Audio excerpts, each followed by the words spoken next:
Te alcanzan los $1,500 que te envío, dijo mi abuela. Yo no sabía de qué hablaba. Pero mis padres sí. Lo que mis padres hicieron con ese dinero destrozó todo. Bienvenidos a mi canal, amigos. Por favor, suscríbanse a mi canal. Y ayúdenme a cumplir mi sueño de llegar a los 200 suscriptores. La casa olía a gardenias y pasado. Las paredes exhibían retratos en sepia de generaciones que ya no estaban, y sin embargo, todo parecía respirar bajo la mirada de la mujer que lo sostenía todo, mi abuela Sara. Esa noche, con 75 años bien vividos y la espalda más recta que la de cualquiera en esa mesa, ella me miró fijamente y disparó una pregunta como si nada. ¿Te alcanzan los 1.500 que te envío cada mes? El silencio que siguió no fue normal. Fue el tipo de silencio que precede a un derrumbe. ¿Qué dinero? Respondí, desconcertado. Las palabras apenas salieron de mi boca cuando las miradas se clavaron como cuchillos en mis padres. El vaso en la mano de mi madre resbaló y se estrelló contra el suelo, rompiendo no solo el cristal, sino también algo más profundo. El cumpleaños de Sara debía ser una celebración. Habíamos acudido todos a su casa en el barrio antiguo de Valverde, un lugar que siempre sentí como un refugio. Ese día llegué tarde, con las manos aún oliendo a detergente y comida vieja del restaurante donde lavaba platos. Estaba exhausto, pero verla sonreír al abrir la puerta me devolvió un poco de humanidad. Siempre tuvo ese efecto, bastaba su abrazo para creer que todo era soportable. La mesa rebosaba de comida, asado al horno, ensaladas frescas, papas gratinadas, y el flan de vainilla que se convertía, como cada año, en batalla campal. A mi lado estaban mis padres, mi hermano Carlos, el hijo brillante, mi tío Jorge con su esposa y mi prima Sara. Todos reían. Yo no. Nunca fui de hablar en esas cenas. Siempre en segundo plano, invisible, tragando saliva y envidia disfrazada de indiferencia. Y entonces, Sara habló. Hijo, si necesitas más, solo dilo. No quiero que te falte nada. Sus ojos seguían fijos en mí, como si supiera que algo no estaba bien. Yo, de pronto, me sentí expuesto.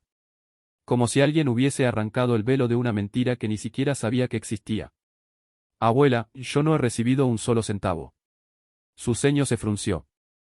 Luego giró lentamente hacia mis padres, que se hallaban al otro lado del mantel, rígidos. María, durante 2 años he enviado ese dinero a la cuenta que me diste. Cada mes. Puntualmente. Mi padre carraspeó. Tomó una servilleta, se limpió los labios con más fuerza de la necesaria y murmuró. No es el momento, mamá. No. Su voz se volvió hielo. ¿Y cuándo, entonces? Mi madre bajó la cabeza. Parecía querer desaparecer entre los cubiertos. Nunca vi ese dinero, repetí, sintiendo un temblor en la mandíbula que no podía controlar. El ambiente se volvió irrespirable. Jorge preguntó algo, Sara me miraba con los ojos muy abiertos, y Carlos. Carlos, el infalible, el que siempre tenía la última palabra, se quedó en silencio, con la vista fija en su plato como si allí se hallara una explicación. Mis padres intentaron excusarse. Hablaron de errores bancarios, de posibles confusiones. Pero su tono era hueco. Y sus rostros no sabían mentir tan bien como pensaban.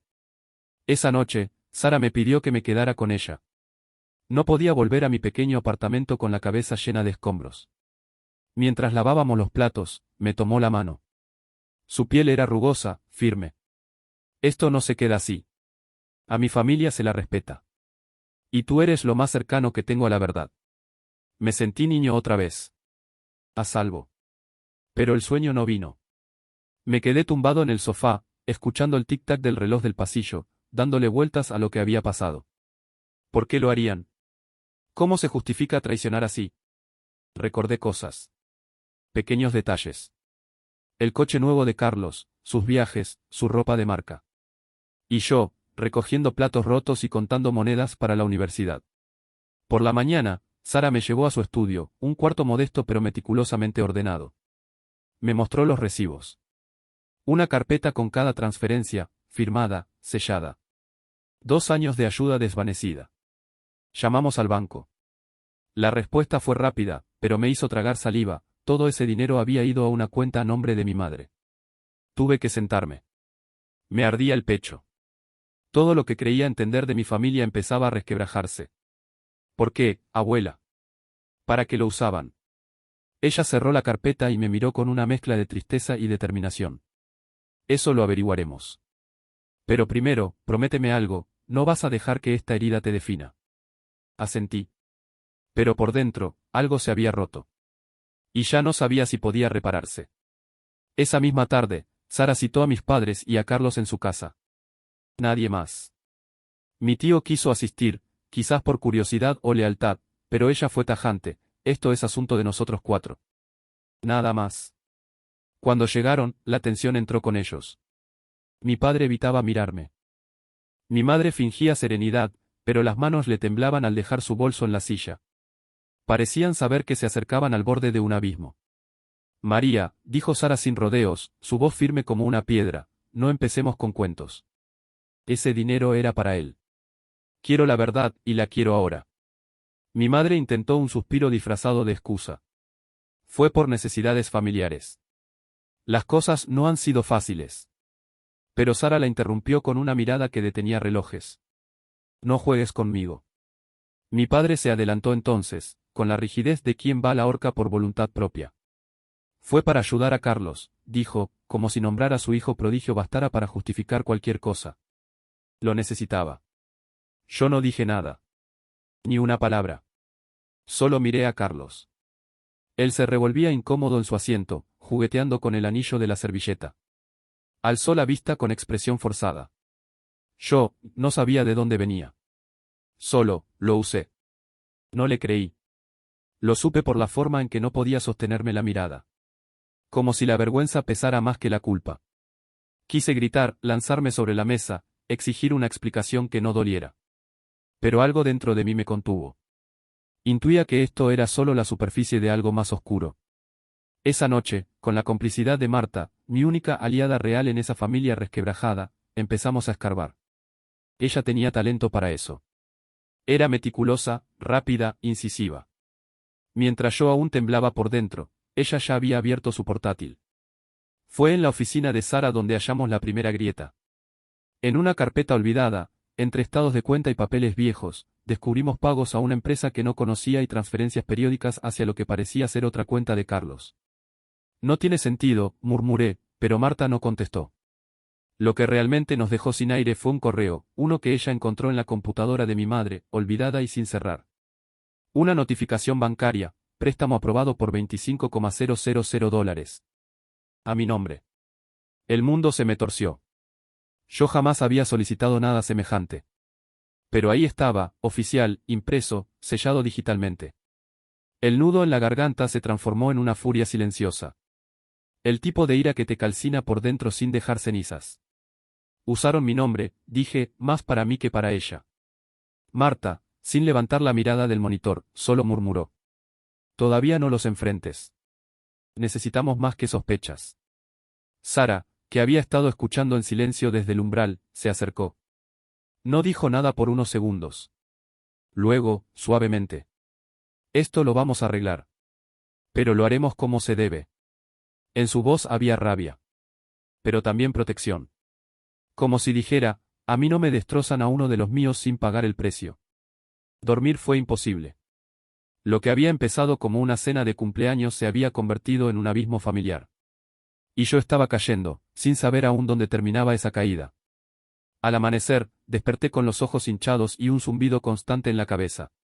En la cocina, Sara ya preparaba café como si fuera un día cualquiera. Pero su expresión era tensa, sus labios apretados. Hoy nos movemos, dijo, extendiéndome la taza sin rodeos. No pienso quedarme de brazos cruzados mientras pisotean tu nombre. Marta llegó poco después, enfundada en su sudadera de guerra, laptop en mano. Traía esa mirada que yo ya conocía, estaba lista para hundir imperios. Nos sentamos los tres alrededor de la mesa. Sara, la estratega. Marta, la analista. Y yo, el damnificado que ya no quería ser víctima. Marta empezó a revisar los documentos encontrados. Sus dedos volaban sobre el teclado, conectando puntos que para mí eran solo cifras confusas. Aquí hay algo, dijo, entornando los ojos. Mira esto. Pagos regulares. Cifras grandes. No solo a Carlos, sino también a una empresa con nombre de estafa de feria, Inversiones del Futuro. ¿Te suena? Preguntó. Me suena a timo. La página web lo confirmó, promesas vacías de rentabilidad rápida, testimonios genéricos y ni una dirección física. Todo olía a trampa. ¿En qué demonios se había metido Carlos? ¿Y cuánto sabían mis padres? Sara, sin perder un segundo, llamó a su abogado. Don Carlos. Viejo, pero aún afilado como un bisturí. Esto no es poca cosa, dijo después de revisar los papeles. Con los recibos y lo que están reuniendo, podemos construir un caso sólido. ¿Hay delito aquí? Sara asintió. Pero sus ojos brillaban con una tristeza que no sabía cómo ocultar. A pesar de su entereza, yo podía ver el peso que la aplastaba, ver cómo la familia que había construido se desmoronaba por la codicia de los suyos. Y sin embargo, estaba ahí. Sosteniéndome. La traición era real. Pero también lo era el fuego que empezábamos a encender. Aquel atardecer, las sombras parecían colarse entre las rendijas de mi apartamento como testigos silenciosos. Marta y yo revisábamos cada rincón, buscando respuestas entre el polvo de una vida rutinaria. Ella abrió una vieja caja que guardaba desde la mudanza, yo apenas recordaba su contenido. Entre papeles amarillentos y recibos sin importancia, apareció algo que me erizó la piel, una copia reciente de mi cédula. No la había solicitado. Ni siquiera recordaba haberla visto antes. Esto. Balbuceé, entregándosela. Marta la tomó con una mueca, y su rostro cambió de color al leer la fecha. Esto se emitió hace 6 meses. Y tú no has renovado tu documento desde hace, ¿qué?, 5 años. El aire se volvió más denso. Un vértigo súbito me golpeó el estómago. Sentí que alguien había entrado en mi cuerpo, había tomado mi nombre, mi historia, y la estaba usando como si fuera suya.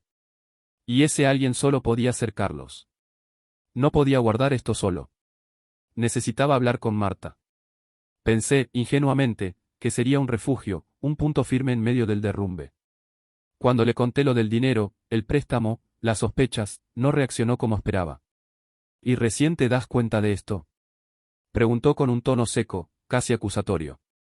Intenté explicarle. Le hablé de los documentos, del engaño, de la traición de mis propios padres. Pero cada palabra parecía alejarla más. No sé si quiero estar con alguien cuya familia es una bomba a punto de explotar. No gritó. No lloró. Solo tomó su bolso y se marchó.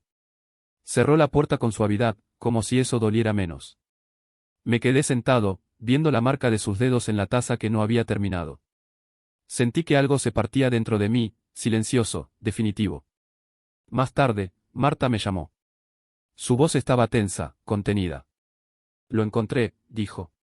Entré al correo de Carlos. Aún usa esa estúpida contraseña de siempre, Diego 123. Lo que halló era peor de lo que imaginábamos. Correos de inversiones del futuro detallaban inversiones ficticias por miles de dólares. Supuestos proyectos, promesas de rentabilidad y toda la estafa habitual envuelta en frases bonitas. Pero había más, un correo de un banco notificando que el préstamo a mi nombre, ese que yo jamás solicité, estaba vencido, y que la deuda había subido a $40,000 por los intereses. Está viviendo con tu identidad, dijo Marta con voz seca. Se ha apropiado de tu vida para construir la suya. Y tus padres, lo saben. Me temblaban las manos. Quería romper algo. Quería gritar. Carlos, con su sonrisa limpia y su discurso impecable, me había robado hasta el futuro. Y mis padres se lo habían permitido. Al día siguiente, Sara me llevó a una oficina gris, donde nos esperaba don Carlos y un hombre delgado, vestido como si llevara años persiguiendo secretos entre las sombras. Voy a seguir el dinero, dijo con una voz grave y sin adornos. No importa cuán profundo esté enterrado. Si hay algo que destapar, lo sacaré a la luz. Sara, sin pestañear, firmó un cheque. Encuéntrelo todo, le ordenó. Durante los días siguientes, intenté aferrarme a la rutina, pero era como sostenerse de una cuerda deshilachada. En el restaurante me convertí en un desastre ambulante. Rompí platos, confundí pedidos. Mi jefe me advirtió que un paso más en falso, y me echaba. En la universidad era un fantasma. Las palabras de los profesores rebotaban en mi cabeza sin encontrar lugar donde asentarse. Solo Marta y Sara sabían todo. Ellas eran el muro que evitaba que me desmoronara del todo. 2 días después, llegó la llamada. Lo tengo, dijo el investigador. Nos reunimos en casa de Sara. Lo que reveló fue como un balde de agua helada directo al pecho. Carlos no solo había usado el dinero de mi abuela ni el préstamo a mi nombre. También había empeñado objetos de valor, entre ellos, el anillo de compromiso que le di a Marta. Dijo que era una emergencia, recordé en voz baja, mientras el mundo me giraba.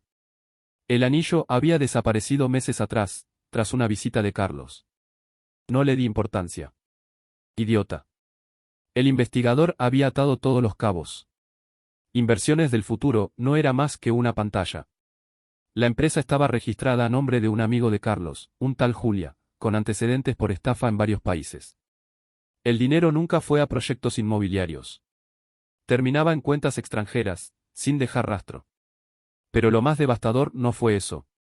Lo más brutal fueron los mensajes entre mi madre y Carlos. Tienes que ser más discreto, decía uno de sus correos. No podemos seguir usando el dinero de Sara así. Le mostré los documentos a Sara en la sala. Ella leyó en silencio. Luego cerró la carpeta y apoyó una mano sobre el regazo. No creí que mi hija fuera capaz de esto, susurró, y por un instante, su voz se quebró. La vi respirar hondo, buscando fuerza en algún rincón del alma. Y entonces volvió a erguirse, como si se negara a dejar que esa traición la venciera. Yo también me puse de pie. Ya no quedaban ilusiones. Solo verdades. Y la voluntad de enfrentarlas, cueste lo que cueste. Vamos a enfrentarlos, dijo Sara con voz baja, pero inquebrantable. Pero antes, vamos a protegerte. Y así fue. Con don Carlos al frente, presentamos la denuncia por suplantación de identidad. Las cuentas involucradas quedaron congeladas antes de que alguien pudiera mover un dedo más. También iniciamos el proceso para reclamar lo robado, centavo a centavo.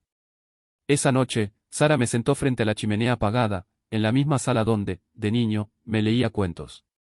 Pero esta vez, su voz tenía otro peso. A veces, hijo, la familia no es lo que soñamos. A veces, son justo quienes más te duelen.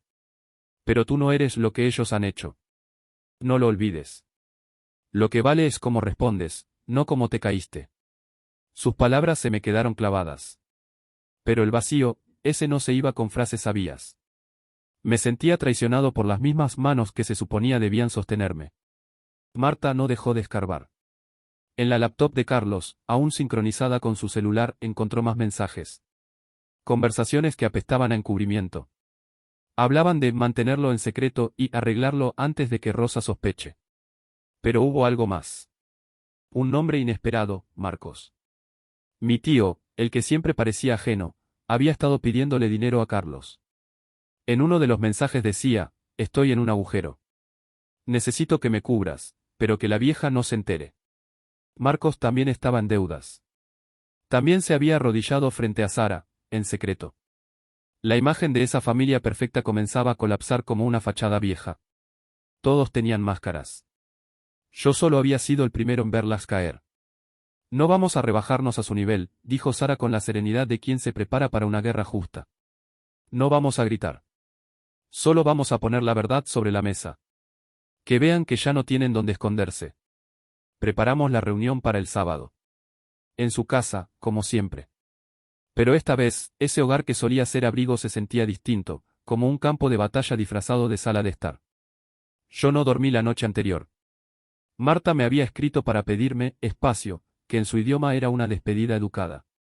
En el trabajo, ya estaba al borde del despido. En la universidad, mis notas caían como si alguien las empujara por un barranco. Solo Sara y Marta me mantenían en pie. Ellas dos, y la furia que ya no quería callar. Ese sábado, llegué temprano. No para ayudar, sino para contener la ansiedad. Marta estaba lista, con su laptop y la carpeta repleta de pruebas, transferencias, correos, capturas, fechas, nombres. Cada hoja un clavo en el ataúd de las mentiras. Sara, imperturbable como siempre, arreglaba la mesa con precisión casi ritual.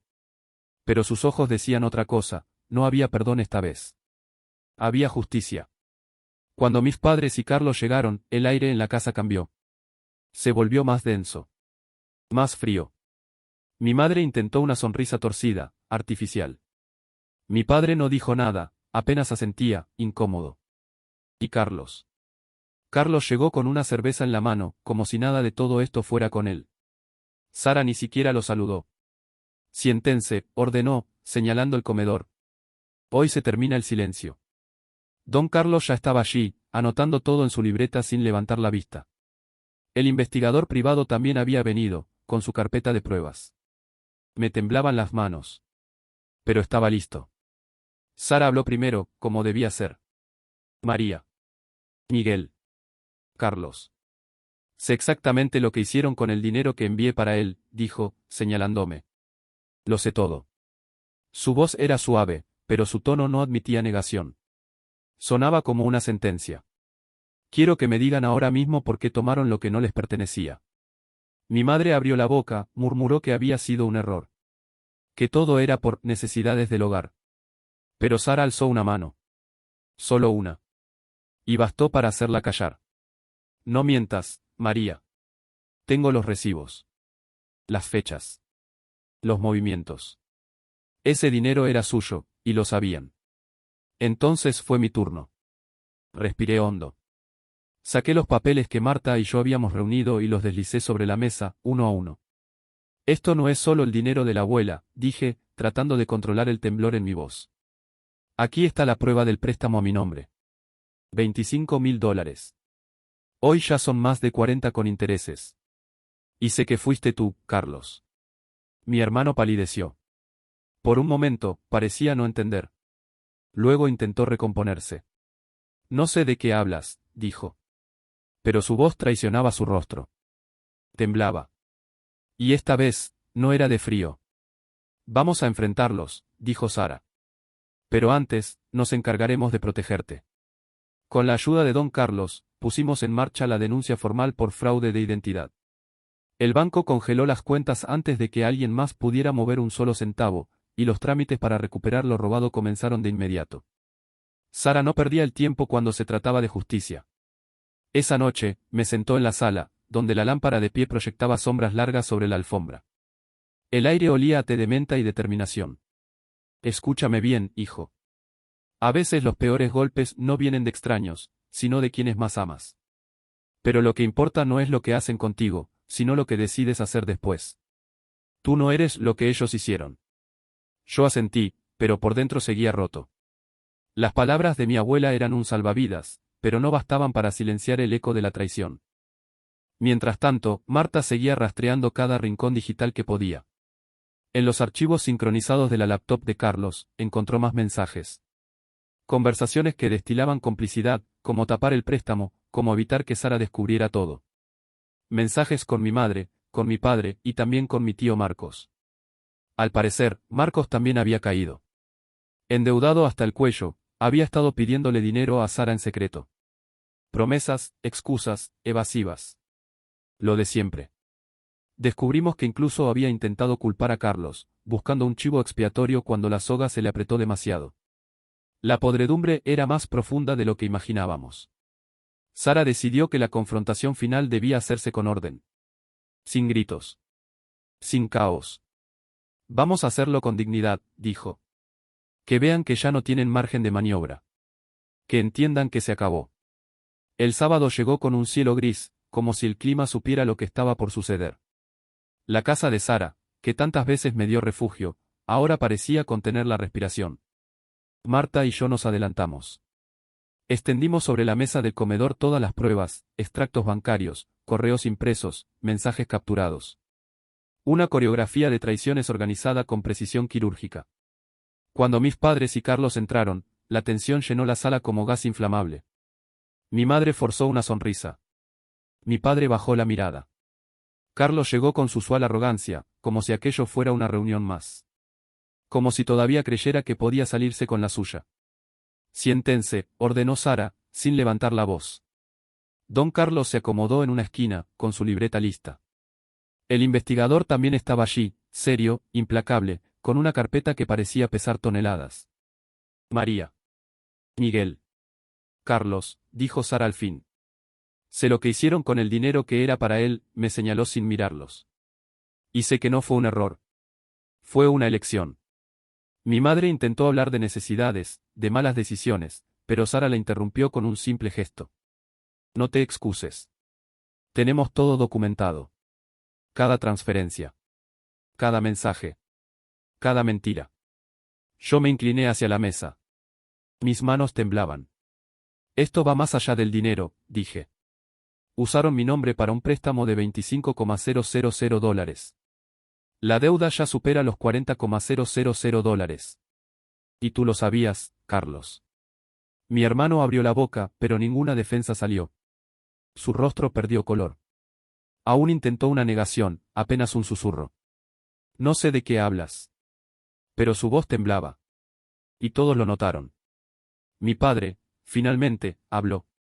Dijo que no había pruebas concluyentes, que todo era un malentendido. Palabras gastadas.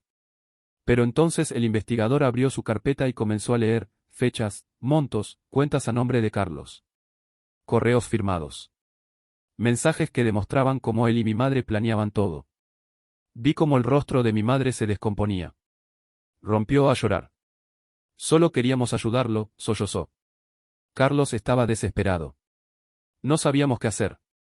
¿Y por eso me robaste? Pregunté, con la voz quebrada. Por eso me enterraron en una deuda que ni siquiera sabía que tenía. Mi padre intentó justificar Marta, balbuceando algo sobre evitarme la presión. Pero Sara ya no estaba dispuesta a escuchar cuentos. Miguel, le dijo, tú elegiste a un hijo por encima del otro. Eso no es protección. Eso no es ser padre. Entonces vino lo peor. El investigador deslizó otro documento sobre la mesa, una copia del recibo del empeño del anillo de compromiso que le di a Marta. Lo tomé, admitió Carlos, por primera vez sin escudos. Necesitaba el dinero.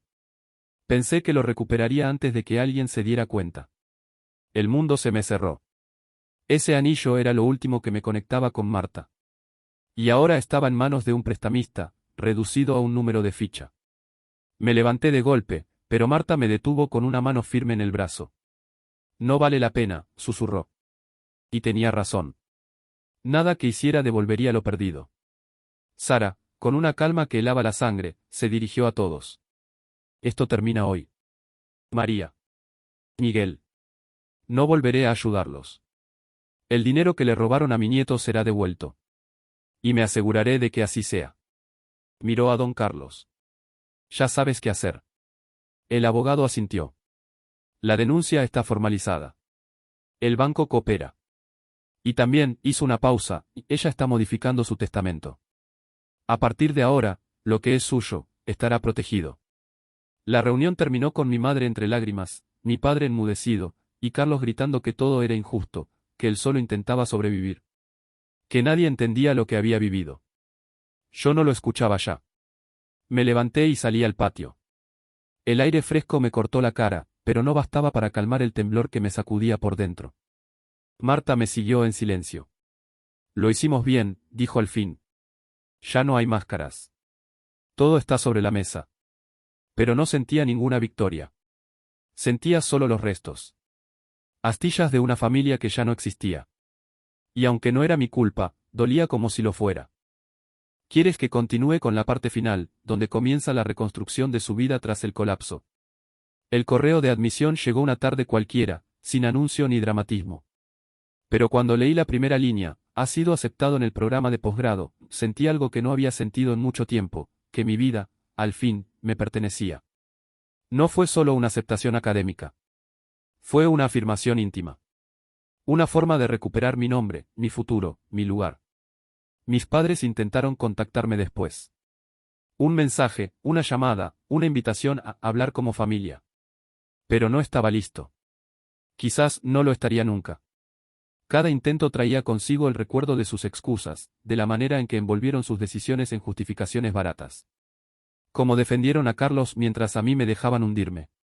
Y Carlos, desapareció. Alguien me dijo que se había mudado a otra ciudad, tal vez buscando empezar de nuevo. No me importó. No quise saber más. Había aprendido que algunas ausencias sanan más que 1000 disculpas. Mi verdadera familia se redefinió sin que me diera cuenta. Sara seguía llamándome cada semana, sin falta. A veces me enviaba tuppers con comida casera, insistiendo en que ningún estudiante podía pensar bien con el estómago vacío. Su voz era mi ancla. Su existencia, mi consuelo. ¿Y Marta? Marta dejó de ser solo mi prima. Se convirtió en la persona que más confiaba, la que entendía mis silencios, la que estaba ahí cuando el resto desapareció. Comenzamos a soñar con un pequeño viaje, solo nosotros dos. Nada extravagante, apenas una escapada. Pero había algo milagroso en sentir ilusión de nuevo. En pensar en el futuro sin miedo. A veces, en la quietud de la noche, me descubría reflexionando sobre todo lo que había ocurrido. La traición de mi familia fue una herida profunda, sí. Pero también fue la ruptura que me liberó. Me obligó a ver que no necesitaba sus aplausos para valer. Que mi historia podía escribirse sin pedir permiso. Con Sara y Marta a mi lado, encontré algo más que estabilidad, encontré sentido. La cena de cumpleaños de Sara, aquella noche que parecía ser solo una reunión familiar más, fue el inicio de un derrumbe. Pero también fue el comienzo de algo nuevo. De algo limpio. Allí se cayó la fachada, sí, pero también se reveló la estructura verdadera de mi vida, el esfuerzo, la verdad y el amor que no exige condiciones. Cuando confirmé mi ingreso al posgrado, no lo celebré con ruido. Lo hice en silencio. Cerré los ojos. Respiré hondo. Y supe que, al fin, caminaba un sendero mío. Uno que nadie me iba a arrebatar.